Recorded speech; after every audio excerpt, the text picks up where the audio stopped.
Thank you. We are here for what promises to be, I think, one of the most provocative panels that we're going to have during this conference. We have on the platform here an economist, an entrepreneur, a diplomat, and a lawyer journalist. How much better does it get than that? I don't know that it does. But the topic of this panel today is youth, jobs, and social unrest. And one of the most enlightening comments that I heard today from Dr. Vali Nasser was the fact that as creative, as dynamic, and as adorable as youth are, as young people are, they are not exactly peaceful sometimes. And so we're going to discuss, you know, the youth and the fact that youth also bring with them a little bit of turmoil and chaos. And so with that, I will tell you who is going to be on the panel, and then I'll turn it over to the moderator. We have with us Nicole Goldin, Dr. Nicole Goldin, who is an economist, and she is principal at NRG Advisory and the first director of the Youth Prosperity and Security Initiative at the Center for Strategic and International Studies. I'm not going to read all of their bios. You have the program. I'm going to leave that time for them to have a discussion. We also have Kalsoom Lakhani, who is the founder, she's the entrepreneur, she's the founder and CEO of Invest to Innovate, or I2I, which supports startups and the broader entrepreneurship ecosystem in developing markets, beginning in Pakistan. She's also co-founder, which I like, of the Hero Project. It's a storytelling platform that celebrates and highlights everyday hidden heroes. That must be fascinating. I really wish I could read some of that. And then there's Sharon Morris, who is a senior advisor to the acting president of the United States Institute of Peace, a place dear in my heart because I spent a year there as a fellow, as a peace fellow. But Dr. Morris has also just written an article called Teenage Wasteland. And it is at foreignpolicy.com, and she urges all of us to go there and to read it, please. But it is, again, a provocative article, and her work draws on more than 15 years of experience designing and implementing conflict management and stabilization programs in places such as Afghanistan, Yemen, Iraq, Nigeria, and Somalia. And finally, the person who will serve as the moderator of this distinguished panel is Amanda Taub, who is a former lawyer, now journalist. And she is global correspondent at Vox.com. And I delved a little bit to see just what is Vox.com, and it is really an interesting idea.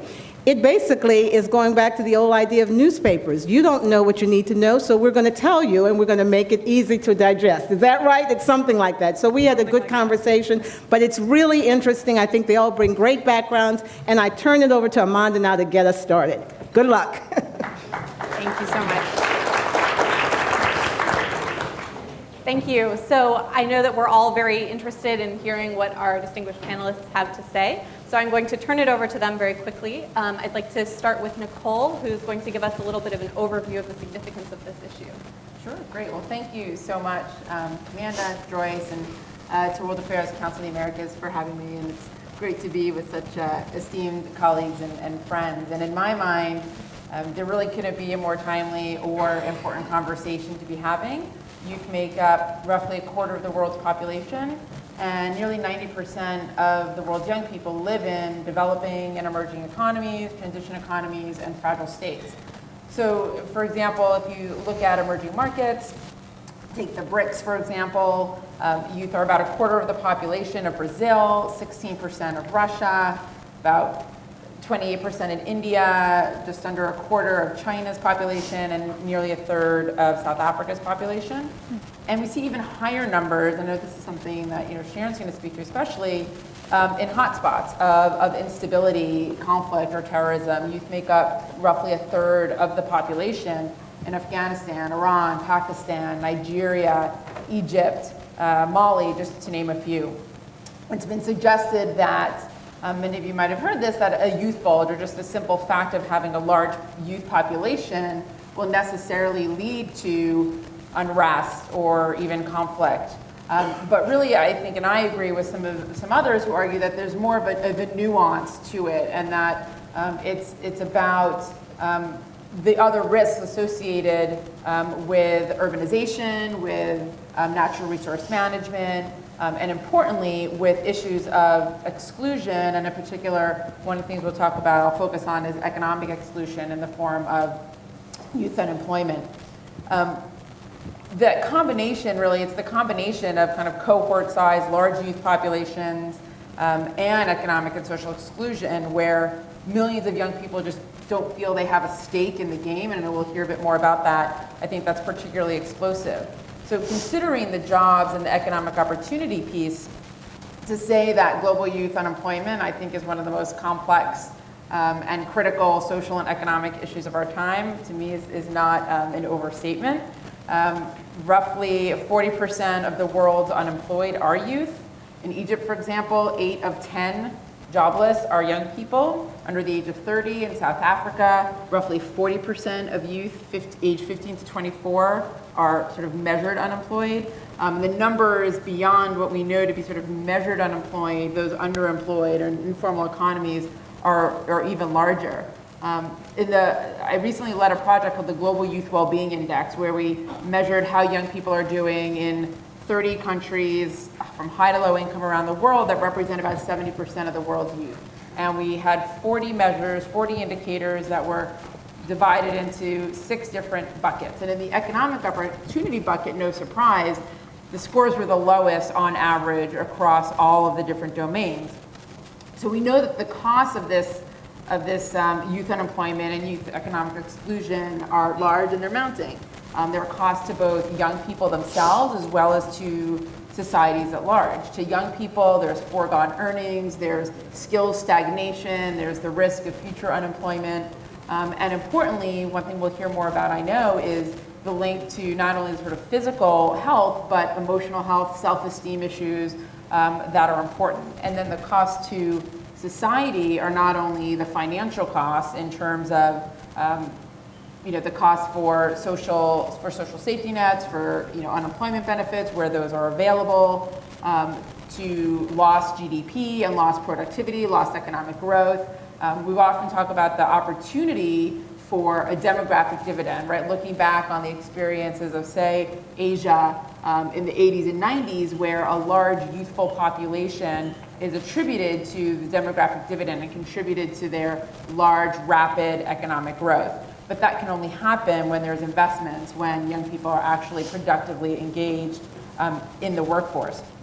In low and low income countries especially, where there are less developed safety nets, young people are often underemployed or forced into, or feel forced into, illicit activity at worst, or sort of low wage, insecure work, underproductive work at best. So those financial losses to government, lost tax revenue, lost productivity are high. There was actually a report that was released earlier this year about youth unemployment in the US, costing federal and state governments roughly $9 billion, with a B, dollars a year. And a similar report was done, a study was done across the European Union, which has some of the highest measured unemployment rates, that lost social payments, lost revenues, lost taxes, and productivity were costing the European Union roughly 100 billion euros annually.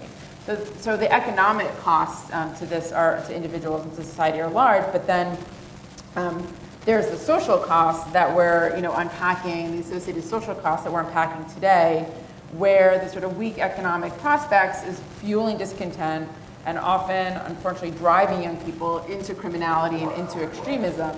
Groups like Boko Haram and ISIS, Al-Qaeda, we'll hear more about this, have sophisticated tactics and finances that are able to, unfortunately, lure young people often into insurgency.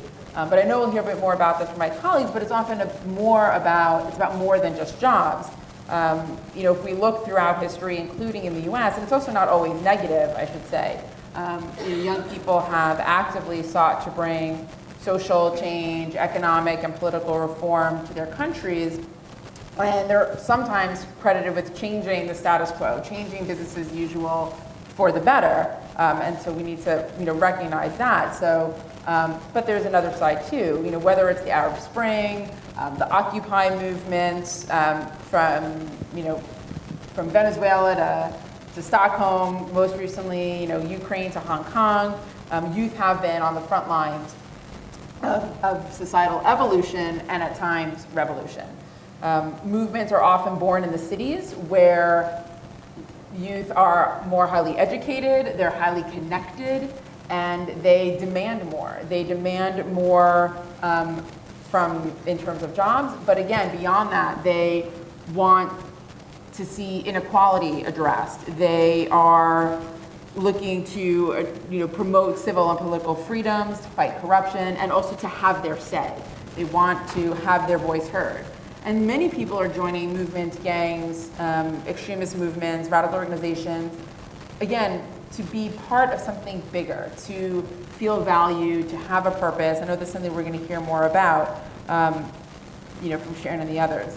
Interestingly, another finding from the Youth Wellbeing Index I mentioned is that we should be paying closer attention to how young people think and how they feel about their situation, especially with regard to their opportunities for political or civic expression. Interestingly, we found that in countries with significant constraints on youth employment, we did also, such as Spain, we did also see that young people express not necessarily being served by their government. In many wealthier countries, actually, we found that youth reported feeling underrepresented, undervalued, and underserved by their governments.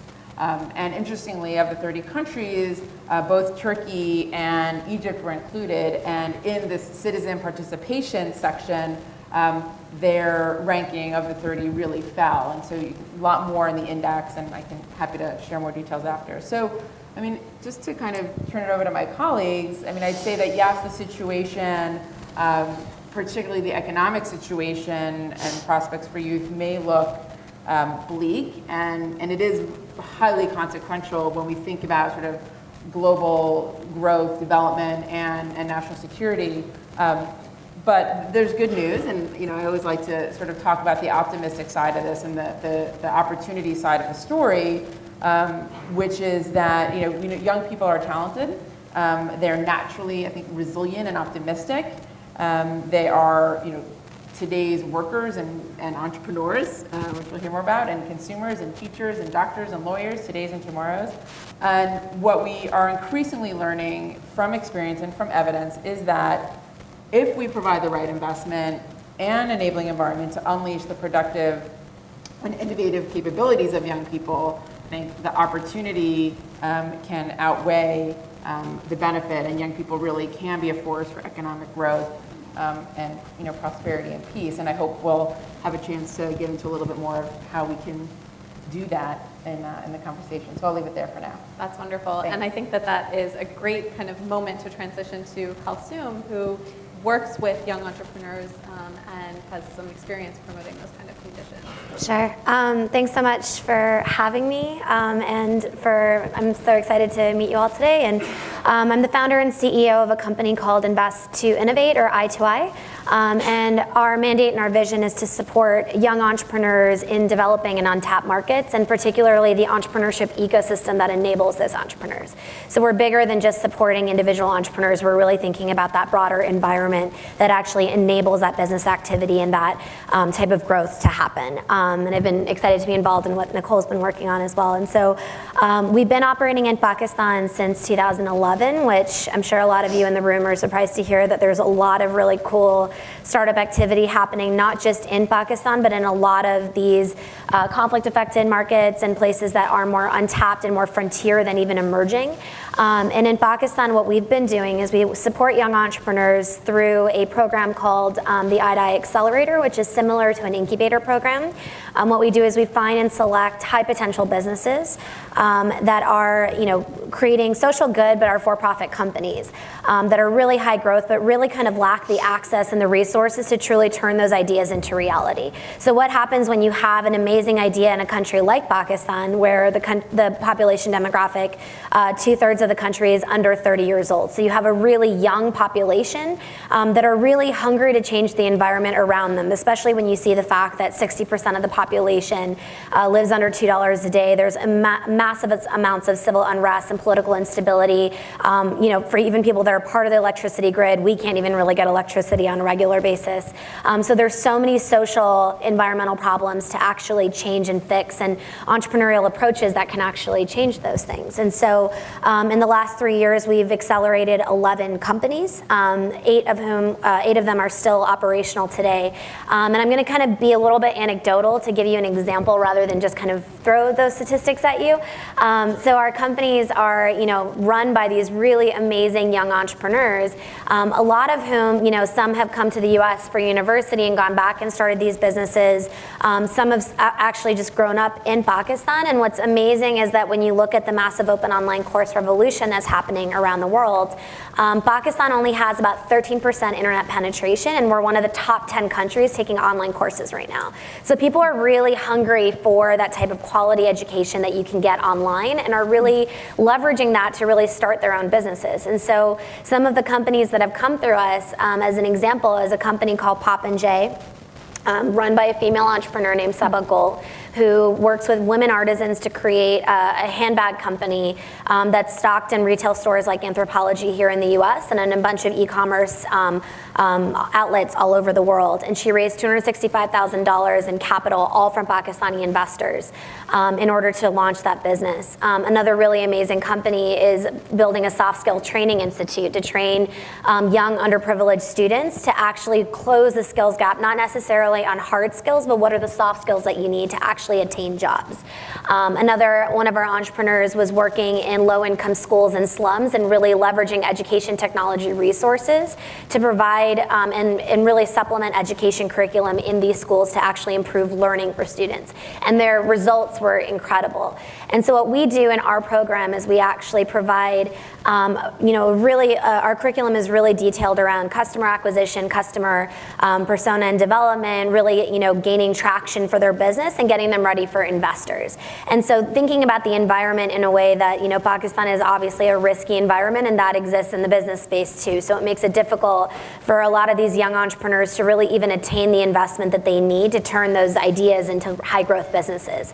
So what we do in our 4-month program that we run every year, and we're currently in the middle of our 3rd batch of the program where we have 5 companies. And what we do is we really, they have access to over 35 mentors who are in our program. They were all the top entrepreneurs in the country that provide support, not just in a classroom style way, but more on their background and case study style experience of how to actually grow a business from A to Z. And when they pitch at the end to our angel investor network that we've been growing in the country, these entrepreneurs are really ready to really take off. And that's really our goal, is how do we get them there. But from a broader perspective with Invest to Innovate, and we've been working in Pakistan for the last 3 years. Our goal is actually to scale to a new country next year. We're looking to scale to Bangladesh actually next year, and I'd love to talk to anyone in the room that has knowledge about that. I'm making my first trip out there next week. And so the goal is to really think about it in a really systemic way, not just dropping a program and hoping that entrepreneurs come out of it, but how are we actually affecting policy change to enable these entrepreneurs to exist and to grow, and how are we actually enabling the fact that this youth demographic and so many people that want to launch their businesses that are seeing this huge change that's happening all over the world with TEDx's and startup weekends and all these competitions that are so global, but having local chapters in these countries, how do we actually turn those ideas into the fact that these are high growth businesses that are getting acquired, that are going to the Bay Area and getting investment, and what happens in that interim. And so we recently released a report on the Pakistan Entrepreneurship Ecosystem Report, where we not only delved into what the ecosystem actually looks like in Pakistan, but what are the major gaps and challenges that really exist for entrepreneurs, whether they're young or old, really. But what we found was really interesting was that there's a lot of micro-level activity that's happening, not just in Pakistan, but in a lot of these markets. But at the macro level of these policy challenges that still exist, right? How hard is it to start a business in a country? The tax policies that really criminalize good actors because it makes entrepreneurs want to create a second book for that they show investors rather than what they actually are paying, because it's so disabling for them to actually run a business in the country. Things like, for us with Invest to Innovate, finishing our business registration in Pakistan took an entire year.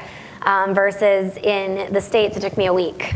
So thinking about, really delving into like what are those gaps and challenges. And so the conclusion that we really found was that if we want to really see these ecosystems turn into something where we're creating really tangible businesses and really turning this into tangible growth, then the government really has a strong role to play in terms of changing the policies that are currently in place. And what we found was that it doesn't take millions of dollars to fix. It actually doesn't even really take legislation to fix it. It's actually these small fixes that can be in place to actually turn these really debilitating factors into things that can actually enable entrepreneurs, particularly young entrepreneurs.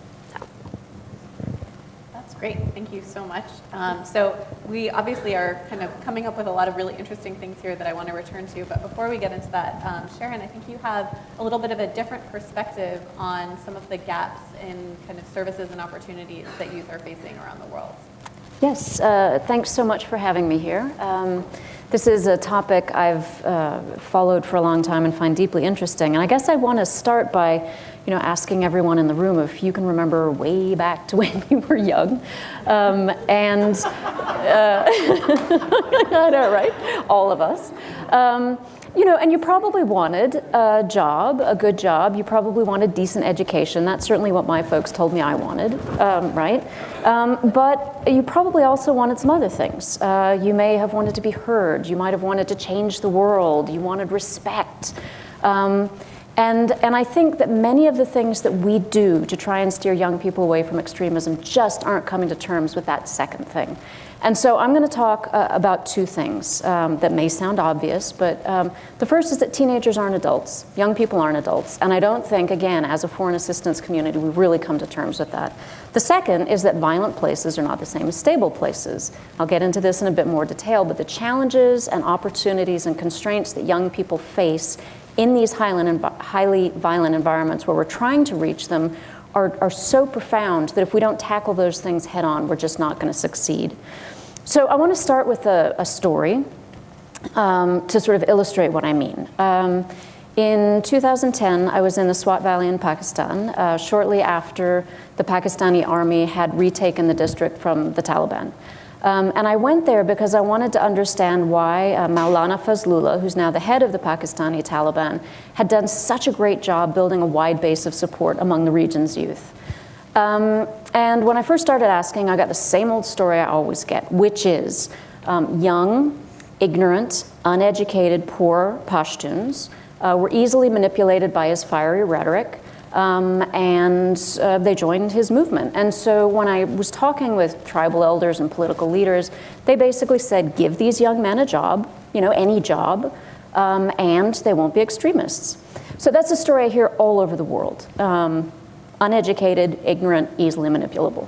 But when I started digging a little bit more, a very different story emerged, and I think a very compelling story, and that was some of Fazlullah's most militant, ardent supporters were young, upwardly mobile, landless Pashtuns. And they were unable to make their way in the Swat Valley. And so they'd gone to the Gulf, they earned a little money, they came home with money in their pockets and dreams of making a difference. They wanted to start a business, buy a little land, be somebody. But they ran headfirst into these very, very rigid feudal barriers that exist in Pakistan and that quite frankly exist all over the world, whether we call them class barriers or racial barriers or feudal barriers. They're out there and they're a problem. And so when they ran into these feudal barriers, they were they couldn't do what they wanted. And so what Fazlullah did, which I think is so smart, is he invited these young people to contribute. He said, contribute to a mosque, contribute to a madrasa, help those in need. And then on his radio shows in the evenings, he would publicly thank and praise these young people. He would use their full names. He would mention their hometowns. He would treat them with respect. And as landless Pashtuns, this is something they just never had before. And they ate it up. They loved it. Why wouldn't they, right? And so they just dumped support on him. And so to me, what this story represents is that if we want to reach young people, we have to understand that it's not just about a job, any job. And these young people, they want to do something that means something. And so when you look at the bulk of the assistance that flowed into the Swat Valley after Fazlullah and his crowd were defeated, the vast majority of what went in was speaking to what the elites had told me. So it was a lot of cash for work jobs. It was things like picking up garbage, cleaning out sewage ditches, repairing war-damaged buildings. These are necessary tasks for sure. But if you're an upwardly mobile young Pashtun, and these are the only jobs the international community is offering you, you might start to think that the international community thinks you're no better than, manual, dirty labor, much like the elites you've always dealt with. And so one of the things, I absolutely agree with my colleagues that jobs are enormously important. I'm not saying that at all. But I do think as the international community thinks about how to engage young people who are supporting extremist groups, we've got to wrap our heads around this other motivation. The other thing I don't think we've really focused on enough is the fact that young people really face profound challenges in violent environments that young people in stable places don't face. And very often I've sort of seen when I look at youth programs around the world and programs that are trying to engage young people who are at risk for recruitment into terrorist groups, they basically pick up a program that works in a stable place and they plop it down in a totally unstable place and they think it's going to work, right? So another place I've spent a lot of time is the Niger Delta. And there, it's just such a violent place. It's endemically violent, even though it's not civil conflict. There is no trust between young people and businesses. In fact, young people are kidnapping local business leaders because it's the only way they can make money. Trust is completely shattered in this community. Communities fight with each other over access to the little investment there is. Young people have been deeply traumatized by the violence. There's a huge amount of research that shows that young people, sort of between the ages of 12 and 20, their brains are undergoing this remarkable transformation. It's called synaptic pruning. And so the lessons they learn in those years are very profound and very important and very hard to unlearn. And so if the lessons you're learning as a teenager are violence pays, don't trust anyone, zero-sum competition is the only way to do things, these kids are going to need a lot more than job skills training and a little help with their resumes to get a job. I think I've seen many, many youth employment programs in places like Afghanistan, Nigeria, Yemen, Pakistan, just miss this stuff. And so they'll go and they'll try and engage young people, and the young people either can't make it through the program, they drop out because of trauma, or they take the money they earn and they give it to militant groups. This happened all the time in Iraq.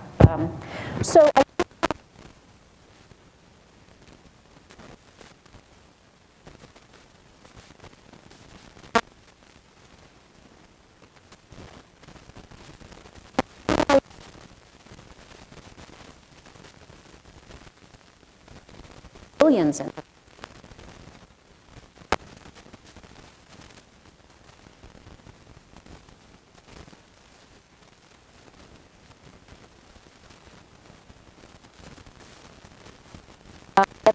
In emergency medical relief, get them engaged in disaster relief. It speaks to a very strong desire that many young people help something, anything, right?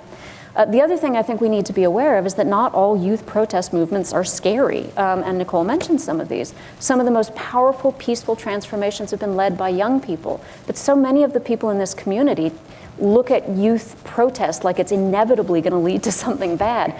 It toppled Slobodan Milosevic in Serbia. It led to the end of apartheid in South Africa. So if you can work with young people to teach them how to pursue their agenda in a peaceful way, they're an incredibly powerful, untapped resource. Thanks. Thank you. So I'm just going to pose a couple of questions to the panel, and then I'll open up for questions from the floor. So you guys have all hinted at some really fascinating kind of possibilities, I think, for how the kind of youth bulge could be turned into, whether it's a demographic dividend or a future entrepreneur, kind of world-changing population in a developing country, or even a kind of social movement that could have really powerful effects for democracy. And I think that that's a fascinating idea, but it kind of hints at what one of the challenges of all of this is, which is that there are forces that are very invested in the status quo. We can sit here and say, oh, this is wonderful, we should definitely do this, but I think that there is a reason why people look at youth movements and find them very threatening. And so I guess one of my questions is how you think the international community can engage, whether it's with governments directly or with civil society groups, to try to build up some of the positive investments that youth could have in their future in positive ways without kind of encountering too much opposition from the status quo. So whichever of you wants to pick up on that, go for it, and then we can take it from there. Go ahead. You're absolutely right. If it's not in the economy, it's in politics. A lot of political elites around the world see young people as weapons to use against their political rivals. Before I worked at the U.S. Institute of Peace, I was with an organization called Mercy Corps. I was the head of their youth programs. And we were implementing some very large youth programs in Kenya that were designed to sort of tilt young people away from violence in the lead up to elections. And those were, everyone thinks youth programs are nice, happy, feel-good programs, but holy cow, that was such a politicized program. The Kenyan government, accused us, our organization, of being, trying to topple the government. The level of political pressure that was placed on those young people was profound. Again, another difference between a stable and an unstable place. A violent place is the young people are seen as weapons, and the pressures placed on them and the level of intimidation by political elites is amazing. So, but there are things you can do. First of all, it's never monolithic, right? There are political elites who understand that the way that the politics have been going is bad. You have to find those allies. But the other thing is, you have to understand that this will happen and give young people the tools and skills they need to resist intimidation, to resist pressure, to respond peacefully. The youth movement that toppled Milosevic, the butcher of Belgrade, was highly disciplined. And they got training in nonviolent civic resistance over and over again. So there are absolutely things you can do, but you have to know that this will be a threat. And unless you recognize it's going to be a threat, it'll turn into something. Just to add on to that, I was actually at USAID when the Yes Youth Can project in Kenya, which was USAID's largest youth program to date. It was importantly a cross-sectoral program. So it was really looking at both the economic piece as well as the civic engagement and the civil society piece. And I think that was really important, and the education piece. So I think bringing those more integrated approaches to the work that we do is one way. I think also looking at partnerships, and I know that's often a buzz phrase that's thrown around, but I think when it comes to engaging and investing in young people, it's incredibly important, because when we think about the private sector role or stake in this game, they actually have one. They are looking for stable environments to invest in. And in fact, it was actually Hilton Worldwide that was the principal financial partner to the Youth Wellbeing Index. And they're actually doing a lot on investing in and sort of supporting youth opportunities worldwide, because they see young people not only as their current and growing future consumer base around the world, but their employers and, their employees and their future managers and their supply chain leaders. And so I think engaging not only the private sector in partnerships with government, with civil society is another approach to really kind of make this happen. But it needs to be holistic. And I think on the global scale, one other point I would mention is, I think one of the reasons I often say that young people are, and youth issues are sort of marginalized by their complexity. And really, in fact, in the scheme of kind of evidence and research and the development of foreign policy space, we don't know enough about what works, right, to sort of address young people. We don't know enough about what young people think and feel and what they want. We don't necessarily ask them. I think we're starting to, and with technology that's helping sort of leverage big data and get more data about what's happening in the world. But I think increasingly that's one of the reasons we did this index, right, to help identify where the gaps are and therefore sort of stimulate the conversation and the action around making those investments, those policy reform, the systemic change that needs to happen to sort of increase the investment in world youth. Yeah.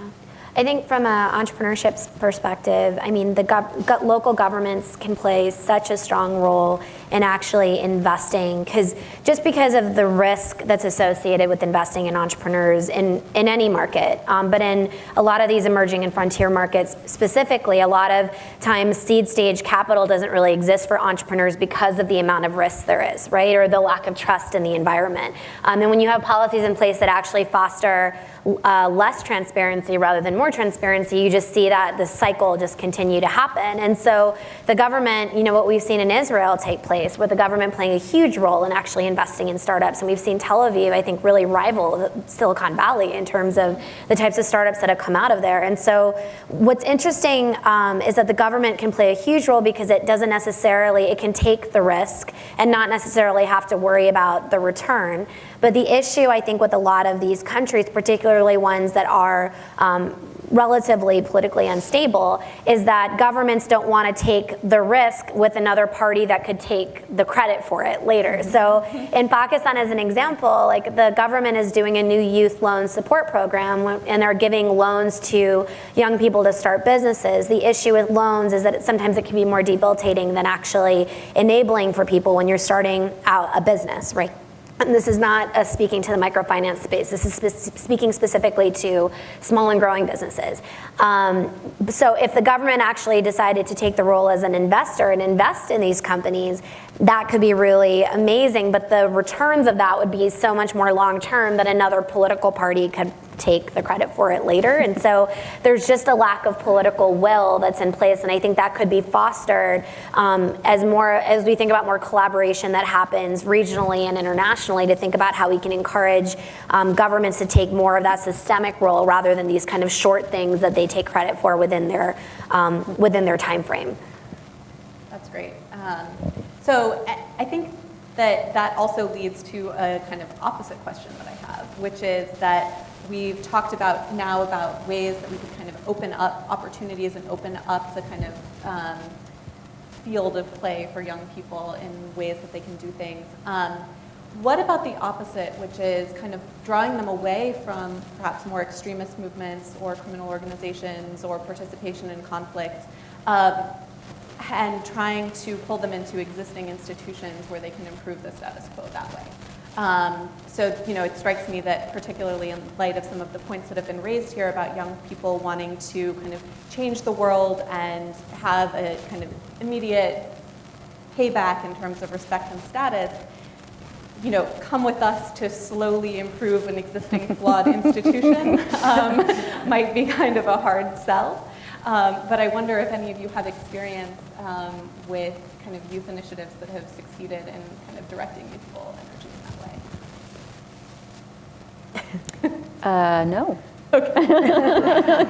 Not many. I mean, I've seen some attempts to engage young people in, say, local governance, working with local governments, and then they pick issues that matter deeply to them, and they work on those issues, and those do seem to, have some good potential. That's a certain kind of young person that's going to do that, and that's not often the young people we're trying to reach who are joining extremist groups. Yeah. Just to add to that, a couple of things. We've seen, where getting young people involved in community mapping. I think the point about volunteering is actually a really important one. Volunteering is increasingly becoming important. Young people being engaged in the Ebola response is actually something that I've been talking about last week. The UN is doing a lot of work in its in harnessing the UN volunteers and young people in Liberia and a number of countries as part of the Ebola response team. And to a point that Sharon made in one of her stories, I think spotlighting and highlighting the positive side of what young people are doing is really important.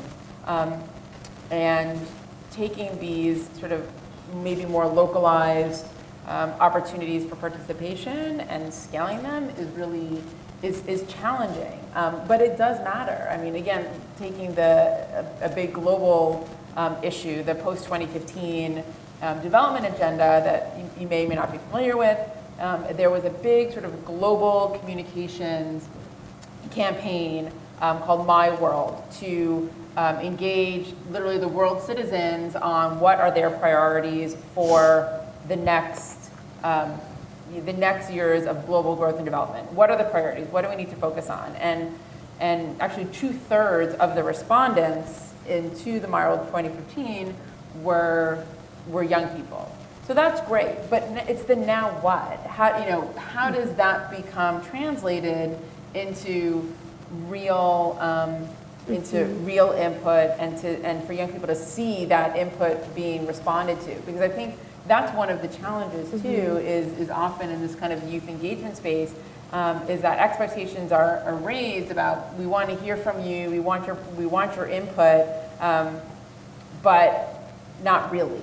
But we really don't care necessarily what you have to say, or we're not going to act on it. So I think it's about being really deliberate, I think from the start, and to find these plans that work and kind of replicate. Yeah, I think the now what is the key problem, because I think a lot of, youth, like the status quo just isn't cool, right? So you don't really see, when you look at political movements, and Pakistan, this former Pakistan cricket captain is now a very big political force, and there's been, I just got back from Pakistan and the whole city was paralyzed because of the rallies that were going on. And when you went to see the rallies, which I went one day actually, because I was just so curious about everything, it was like a big party. And so you could totally see why kids were like, this is awesome. Like he's, a hero to Pakistani kids. And then people were dancing, people were eating. It was like they kind of just thought about everything that makes it, applicable to kids that want to be engaged in something, and made it cool and hip for them. But I think the thing is now, Imran Khan's party is now heading one of the provincial governments in the country. And I think the question, we're working actually on a new project that's building a roadmap for that specific provincial government on how to become a hub for innovation and entrepreneurship. And so they're asking the question, now what, which is a good start, but that's the ultimate thing, is like, how do you take this youth energy that's around you and actually turn it into engaging them into the status quo and working within those institutions? It's raising the expectations that can be at times most dangerous when they're not met. Great. Okay, so let's open it up. So the gentleman in the middle here, is there a microphone? I am Mike Hawley with the Charlotte World Affairs Council, and I did want to touch on, or get you to elaborate a bit on the topic description of social unrest. So I'll show my age. I grew up in the 1960s. Stuff happens. Things explode, especially, and sometimes you don't see them coming. And so I guess my question is, all of this is wonderful talk. You guys are all gainfully employed, but there are really. many. Well, I'm giving you the benefit of the doubt. But the question is, how long can this situation continue in places like Spain, where the unemployment rate among youth is pushing 40%, Italy, Greece, Ireland, you can go down the list. I don't think these folks are going to wait around for 10 years for some solution and some feel-good approach. So anyway, what are the real on-the-street impressions that you have?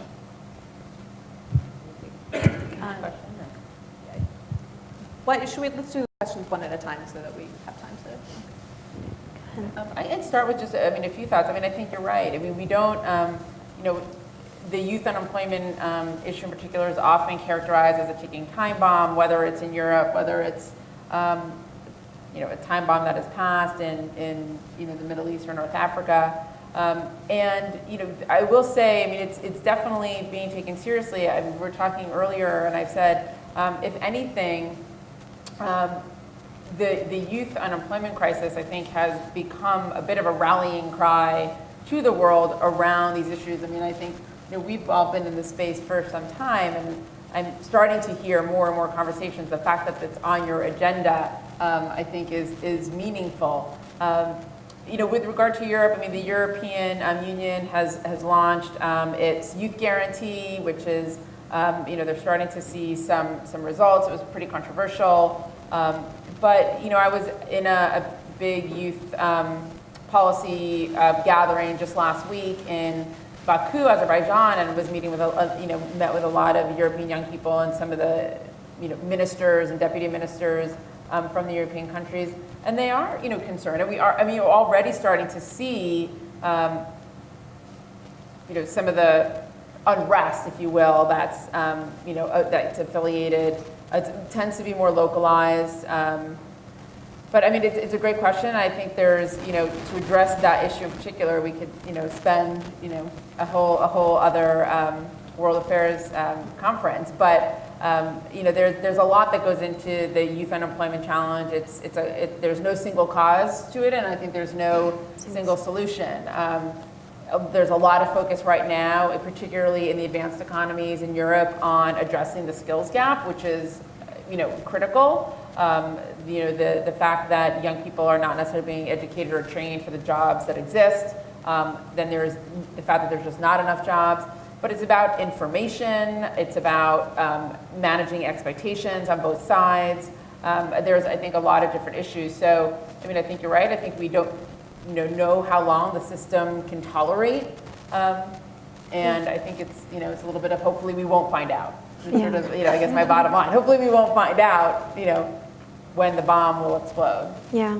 I think the thing is, so what's funny is that being called gainfully employed. So as an entrepreneur, like my mom, I always think it's code word for actually unemployed until you really start making money and supporting yourself. Luckily this year we're growing as a company, so it's great. But for the first 3 years of our like IDI's life, it was really difficult in terms of building something. I think that type of glamour that's around entrepreneurship needs to kind of be dissipated a little bit, because I think a lot of kids around the world are like, oh, like I want to be the next Mark Zuckerberg, I want to be the next Steve Jobs, and they kind of go into it with this sense that they want to create a business that's going to be worth $1 billion tomorrow, and that the rarity of that actually happening, or the amount of hard work that goes into it, or the fact that not everyone is cut out to be an entrepreneur, right? Like it takes a certain type of grit and tenacity that not everyone has, and that's okay. And so I don't think entrepreneurship, just what Nicole was saying, I don't think entrepreneurship is necessarily the major solution to youth unemployment at all. I actually think it's maybe one of the solutions, but the question that maybe we're addressing, and I actually take issue with the fact that I don't think what I'm working on, at least, or any of my colleagues up here, is feel good, actually. I think we're working on some really hard issues and trying to figure out how to really address the issue of investment and thinking about how to enable high growth businesses that could actually employ more youth. Those are really hard questions, and it's not going to be an answer tomorrow. And I think with the entrepreneurs that are coming up is really coming up with a nuanced solution to how to grow those businesses in a way that we can actually see them take off in the country. And so it's not really an answer to your broader question, but just kind of giving a little background from the experience of working in entrepreneurship.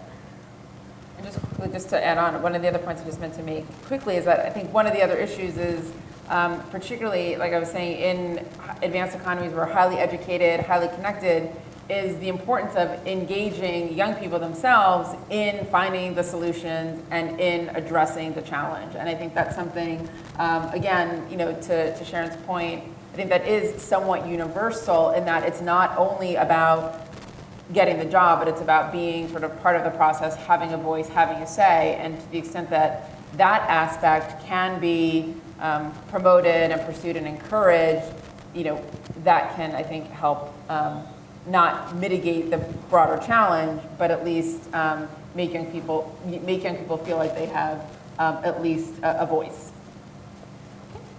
Yes, thank you. Hi, my name is Mary Eintema. I'm from World Boston, and I have a huge question, but it's simple. You're so far talking about young people and security.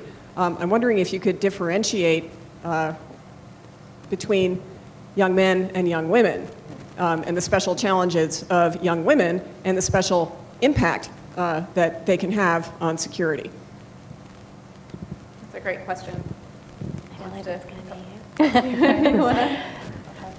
you. Yeah, sure. I think a lot of the emphasis has been on young men when there's discussion of extremism. I mean, if you look at the numbers, those are the folks who tend to be recruited.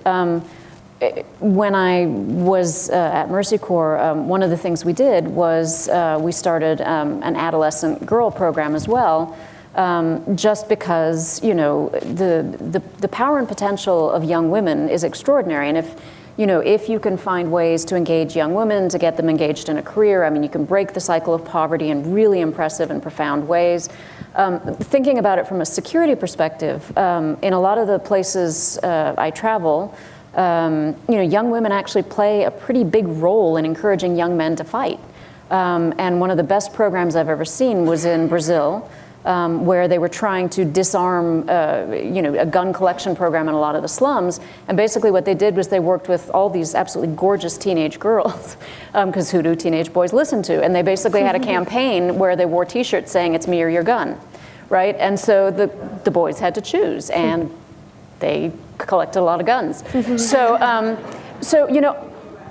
Sorry, they did, yeah. So, I mean, there are absolutely some very powerful ways that I think you can engage adolescent girls in pushing back against these kinds of stereotypes, and mothers as well. But, you do have to recognize that in places like the Swat Valley or, northern Nigeria, moms and sisters and daughters are encouraging young men to fight. And until you help them stop doing that, it's a powerful influence.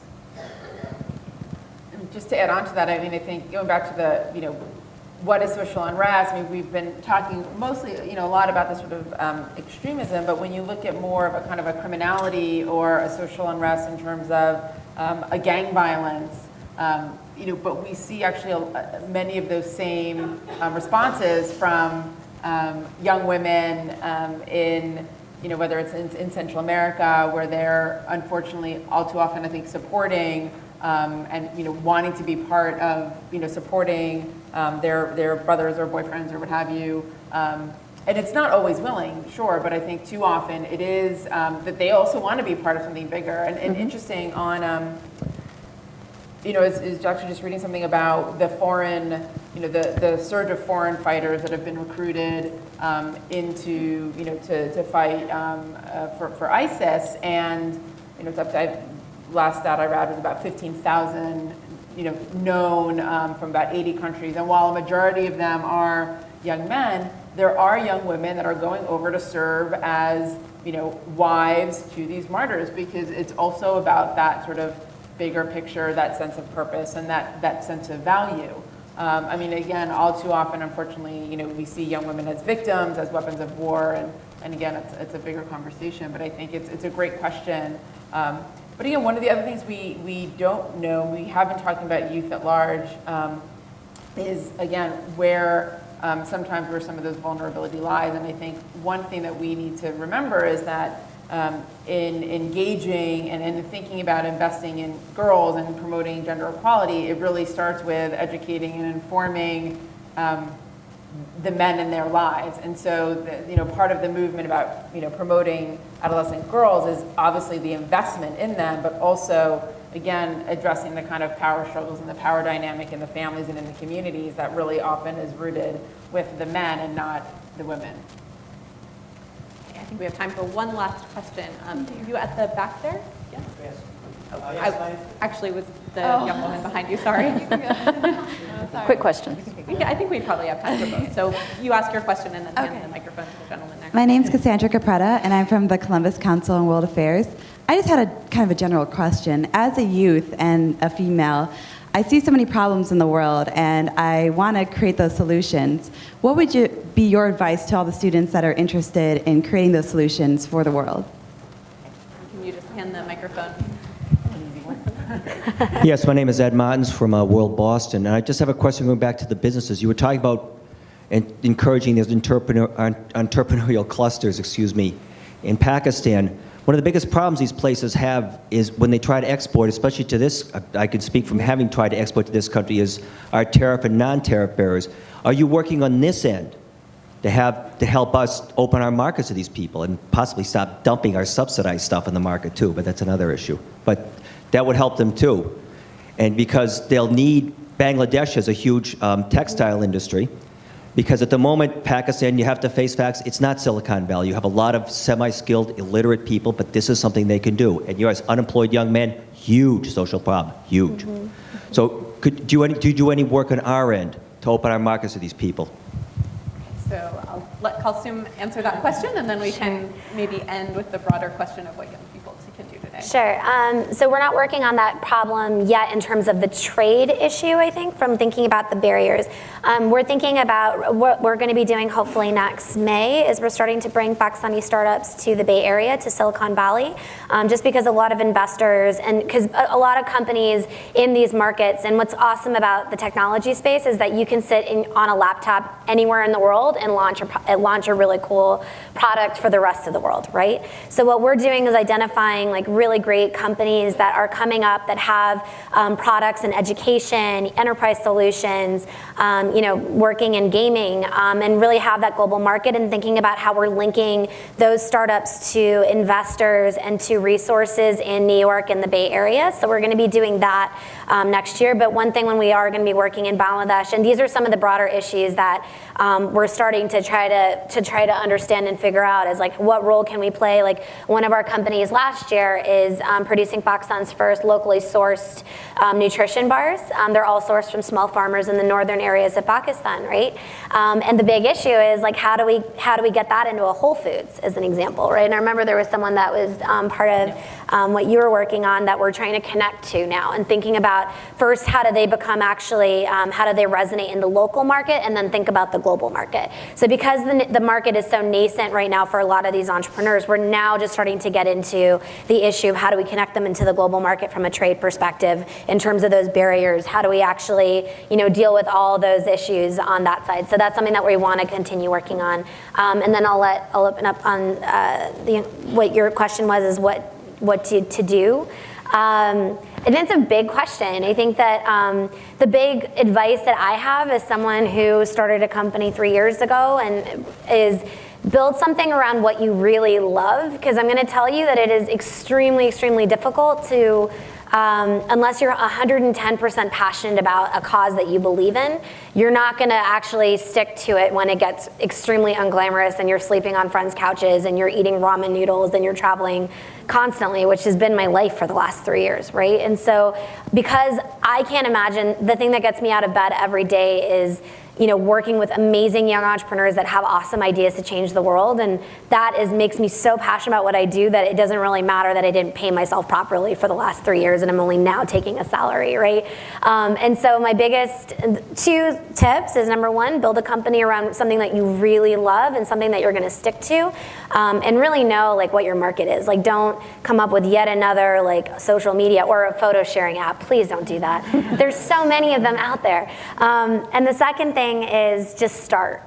I think a lot of times like people spend like years like conceptualizing something, and they'll come to me, they're like, what classes should I take? And I'm like, just start. Like don't go do your MBA, like just go start it and see what happens. And read the Lean Startup Machine, which is all about that type of methodology of like starting extremely lean and small, validating in the market, seeing what people really like and what sticks, and then growing it from there. And I think that's, for me, the best 2 tips that I can give from my own experience.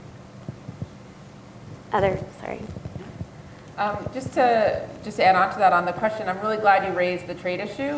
One of the things I talk about on the employment and economic opportunity piece is looking more broadly, wearing my economist hat, of youth inclusive economic growth. And so one of the things I often talk about is how we need to think about the bigger picture of economic policy as it relates to young people in business and in employment. So whether it's trade policy, whether it's special economic zones, having countries really think about everything they're doing in sort of broad trade, economic investment policy, but being more deliberate about what are young people's needs in that space and how do they engage young business owners in that, and how that translates into thinking more about financial inclusion, and again, some of the other issues that affect young people's ability to be successful sort of in the workplace and in business. And just on sort of, just to add to Kalsoom's great points about what to do, I mean, just from a non-business perspective, I think one of the things, the only other point I would add is to obviously find your passion, do your homework, get informed, but find partners. I think particularly that's really important for the, for more of like the NGO or civil society type organization or project, may make sense in the business side as well, but outside of that is find partners. There are so many people now that are engaging in some way, and maybe a small project, maybe a big project, but find partners of all kind, intellectual partners, funding partners, resource partners, and that can really help you not only think through your own idea, but launch it and get it going. Yeah. Just to speak to your question, on the non-economic front, the anti-apartheid movement succeeded because the young people in that country had allies all around the world. I do think that there's something very powerful, sort of a global alliance of young people can bring to a lot of these very difficult issues. So I think a lot of it is educating yourself about what are some of the challenges young people are facing in other contexts. And there are a number of ways you can do that. USIP has something called the Global Peace Center, I think it's a GPC, that links young people from the US with young people in other parts of the world. Mercy Corps has a program called the Global Citizen Corps that does the same thing. There are a number of organizations out there that are trying to link young people here and young people elsewhere. And it's not just a talk. It's to really, you have skills and experiences that are extremely valuable to young people in other parts of the world. And, you can work with them as long as you can really understand what it is that they're trying to do. Okay, well, I think that is a wonderful note on which to finish the panel, and we're out of time, so that worked out very well. Thank you guys so much.